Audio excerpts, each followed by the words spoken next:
Good morning. So welcome to the new lecture series on computational electromagnetics and its applications. So this particular topic is quite interesting for people working in industries or in academia, mostly focusing on modeling and also modeling related to experiments.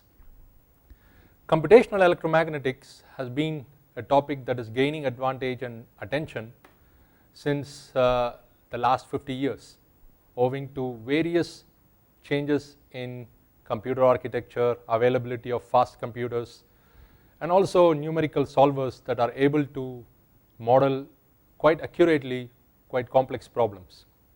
So in this particular module series, we will focus on finite difference methods. So we will see what is going to be our motivation for this particular lecture, and we will follow the order as it is given here. Following the motivation, we will look into the background of particularly the finite differencing method, and we will introduce certain finite differencing schemes. So let's go directly to the motivation. The motivation for numerical methods is we can't use analytical methods quite straightforwardly for most of the practical problems, because practical problems has always certain sense of nonlinearity. So analytical methods fail when the partial differential equations are not linear. We see that linearizing creates serious errors, in other words inaccuracy in the solution space. So that's the first motivation for going into the non-analytical or any kind of numerical methods. The second thing is, what happens when the computational domain is complex? What I mean by that is, for example here, let's say we are talking about a spiral antenna which has various spirals, several arms of spirals, metallic with certain properties, let's say conductivity, permittivity and permeability, and then backed by certain other materials which could be dielectric medium or whatsoever, and then has also metallic surfaces on the side. So this is quite a complex structure for us to analytically model. So analytical method also fails when the domain becomes complex, and also when we have boundary conditions. Let's say we have a set of boundary conditions defined on the gamma 1 which is equal to u of 0, let's say this is a very hard boundary condition, and then other part of the boundary of the domain, let's say gamma 2 has certain flux, normal component of the flux defined. So this is called as a mixed boundary condition. So when we have 2-3 different types of boundaries, also in those conditions it's very difficult to use, if not impossible to use analytical methods. Likewise, for example, when we have boundary conditions which are also time dependent, let's say this is, in the previous case we had straightforward as a constant, whereas in the other case when we have, instead of constant, if we have a time variation also on the boundaries, so then also the analytical methods become quite difficult. For example here we have an aluminum plate discretized into various units, and then we see that the four corners are having different boundary conditions which are dependent on time. The last but not the least motivation is when you are talking about inhomogeneous and also anisotropic medium. For example, in this case when you are trying to model a medium which is anisotropic in a particular direction and then isotropic elsewhere, so what you see is it's very difficult to model such mediums accurately using analytical methods. So with this we see that what we have in the case of finite difference method or any numerical method is, it gives us quite a bit of flexibility and also pays out the disadvantages or the lack of flexibility of the analytical methods for modeling more accurately complex problems. With that being said, I am going to go into one of the most basic methods which is called as the finite difference method, without specifying whether a frequency domain or a time domain, we will just look at the spatial discretization for the time being. So the method itself was introduced in 1920s by Thorne, and he actually named the method of squares, and it was mainly used for nonlinear hydrodynamics equation, because they found out that it's very difficult to use classical methods like we talked before. So he invented a new method which he called the method of squares to model nonlinear hydrodynamic problem. But that's the background. But in electromagnetics, the scheme itself was brought in by Kane E. So Kane E introduced the method in electrodynamics, as you can see, for Maxwell equation using two staggered Cartesian grids. So what I mean by staggered Cartesian grid will become more clear later on, but the pictorial representation here gives us a little bit understanding. There are two grids, one is a green grid, the other one is a brown grid, and they are staggered in space, and in fact they are also staggered in time. This is something we will see later on, but this is the most important point. So what I wanted to also give is a little bit background on this method itself. I mentioned that the algorithm itself was introduced in 1966 by E, but the method itself didn't gain attention for almost a decade. Nobody really bothered about using the method for almost a decade.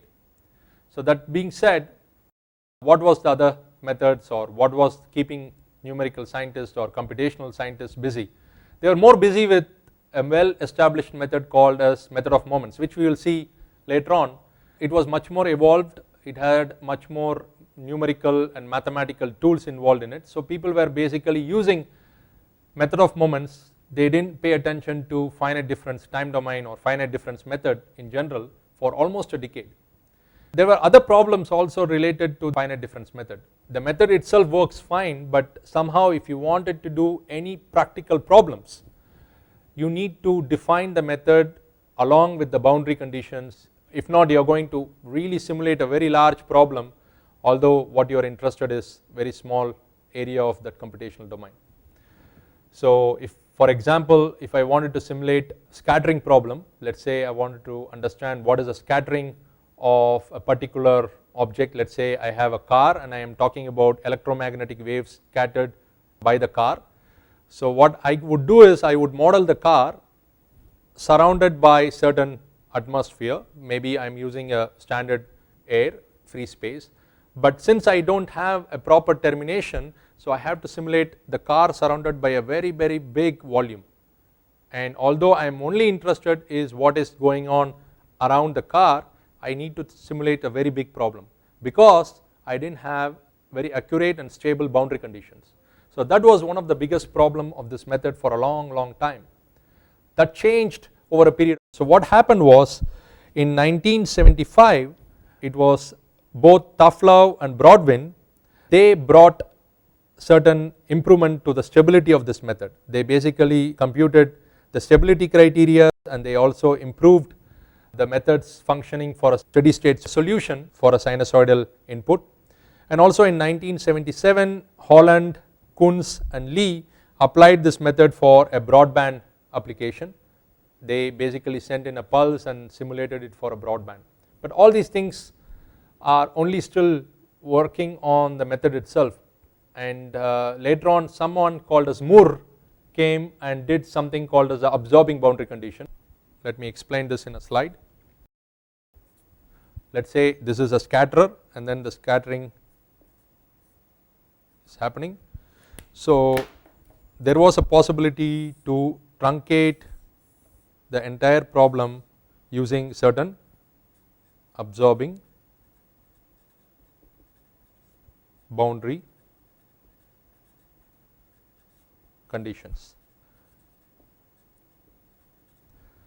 So we will not focus too much on the absorbing boundary condition right now, we will talk about it later on, but it's important to know that the computational domain, let's say we call it as omega, it is being truncated using certain conditions here at the boundary, and this is what we call it as ABC, absorbing boundary conditions. And someone called as Béranger, a French engineer working for the Electricity Corporation of France, he brought in an idea which revolutionized and even popularized this method further, called as perfectly matched layer. We will talk about this also during this course, what is the meaning of perfectly matched layer and how does it work. But right now, for the motivation, it's enough to know, instead of putting a one single boundary, what Béranger did was quite revolutionary. We will see why it is revolutionary later on. So he put a truncation layer, and this is the perfectly matched layer. So we will discuss all these terms while we go forward, but I wanted to give you a little bit on the historic front of the development of this method. So it is quite clear there were quite a lot of other things that were required for a method to be popularized or widely applied. It is not just the method itself, but also the tools that are required around the method. It could be on the stability conditions, it could be on the requirement of certain truncation techniques or perfectly matched layers, so on and so forth. So with this, we will start looking at basically what is the meaning of this finite difference method. We will look at it, what are the structure of it in the next slides. So the finite difference method itself is an algebraic form. Let's explain this a little bit further. Let's say I am interested in finding out the value of certain differential on a particular grid space. Let's say I have a grid space and I have to compute the value of my function on the grid space. So let me say I am interested in finding out what will be the function's first derivative on each of these points. So at point number 1 this is the derivative, point number 2 this will be the derivative, and so on and so on and so forth. So what is happening here is, if this is x and this is f of x, what I am doing is I am computing the value of f of x on each of these points and then I am differentiating. What I am interested is, I am interested in the df by dx. This is what I am interested in. So if these are the two axes and the x axis is the independent variable and y axis is the dependent variable, I am computing the df by dx in each point. Algebraically, this is equivalent to say I am writing down this as a function of certain weights. This will become clear later on, but what will essentially happen is, if I have a function df by dx, let's say I am interested in first differential, second differential, so on and so forth, and this is basically given as a sum of certain weights, which I call it here Ci of k, times the function itself defined in those points. So I goes from 0 to n. If I equal to 0, we are talking about only one thing, and so on and so forth. So in this case, what is happening is, there are certain weights, I am multiplying it on this. So you can basically write this as value which is containing f of x of I, and then there is certain weight functions C of k will be the value of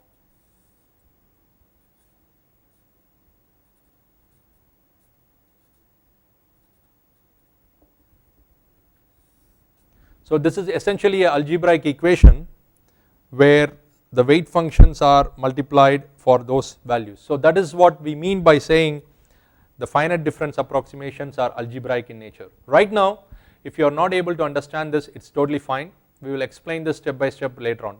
Right now what you need to know is the finite difference approximations are basically algebraic.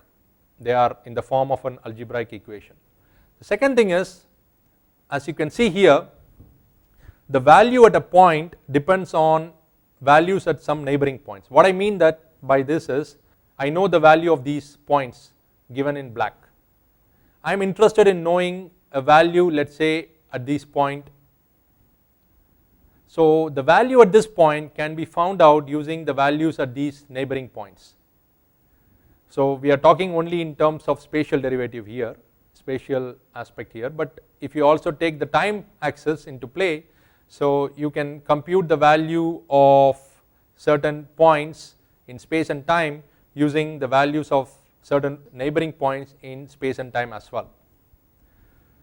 So the entire process of finite difference goes through 3 simple steps.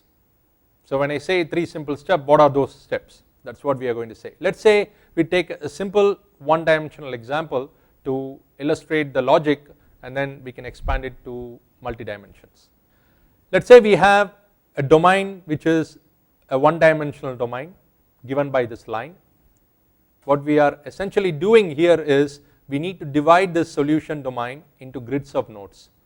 Say for example 3 nodal points. Of course, when you do numerical methods, your domain will be much larger and your number of nodes will be also much larger. Here we are only illustrating it for the sake of simplicity with 3 points. And then the second step is you are trying to approximate the differentials. What I mean by differentials is the differential equations by certain difference equation. For example, in this case, this f prime at x equal to x naught is nothing but the first derivative of f with respect to x at x naught is equal to certain value that we are computing for f at x naught plus delta x minus f x naught divided by the step size in x. So the step size in x is the value here. In other words, we can write this in a much more simple way as follows. So let's say this is the grid, and what we are having here is this is the size of delta x.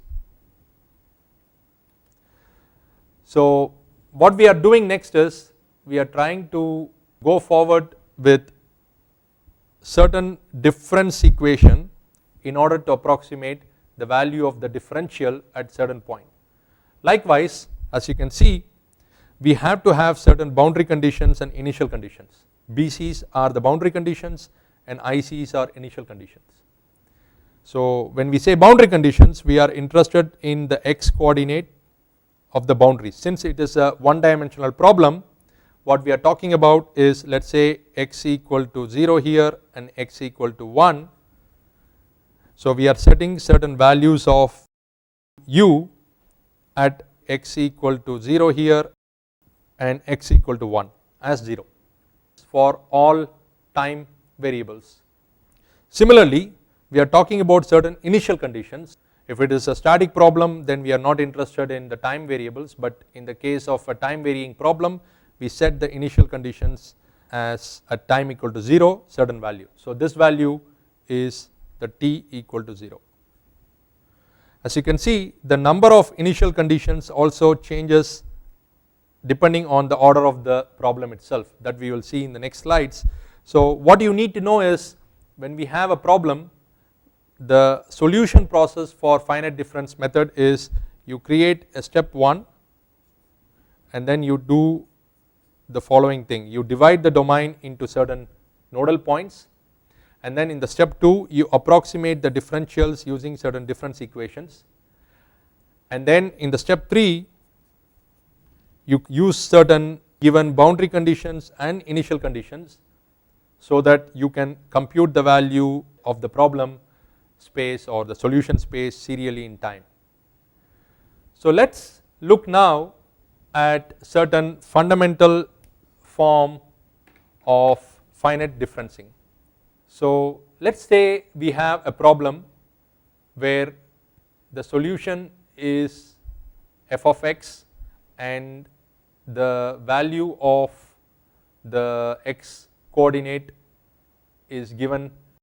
We have a step size of delta x So if this is x naught, a step before is x naught minus delta x, and the step one forward is x naught plus delta x.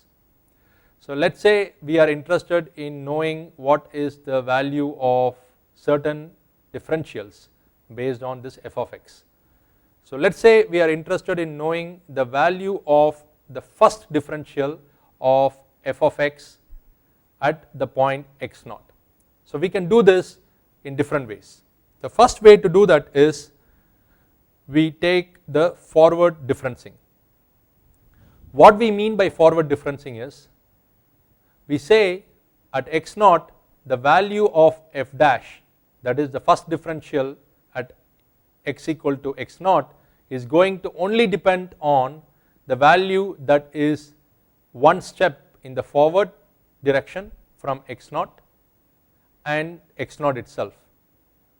So it does not really matter what the value is here, and the value is given by this equation where we are taking the value at b minus the value at p divided by the step size itself.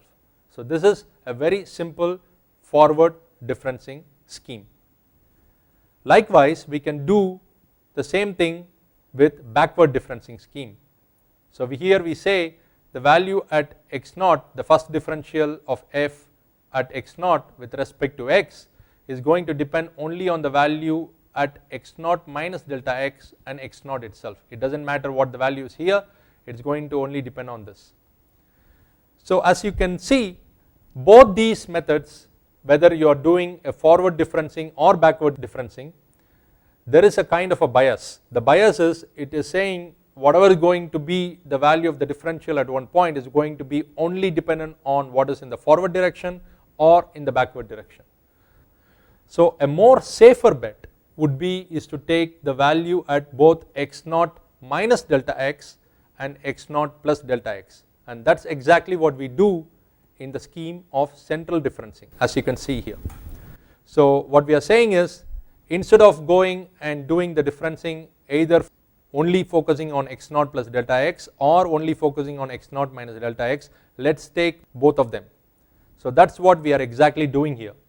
We are saying the value of the first differential of f at x naught is going to depend on both these values at x naught minus delta x and x naught plus delta x, and of course here would be twice the delta x here plus delta x here, and this is the central differencing method. So let us summarize all of them in one slide. So we have the forward differencing scheme, which is focusing only on the forward value, the backward differencing scheme, which is focusing mainly on the backward value, and the central differencing, which is taking both with 2 delta x. So with that being said, we can stop here and we can summarize what we have seen. So we have seen now the motivation for going into the finite differencing method, why we are approaching finite difference scheme as compared to analytical method, and we also gave you historical background on the method itself, and we have introduced some very basic notions of differencing. Of course we have to develop them further if you wanted to model any meaningful problems for applications in electromagnetics. So with that being said, we will come back again and we will focus on the further techniques in finite differencing. Thank you.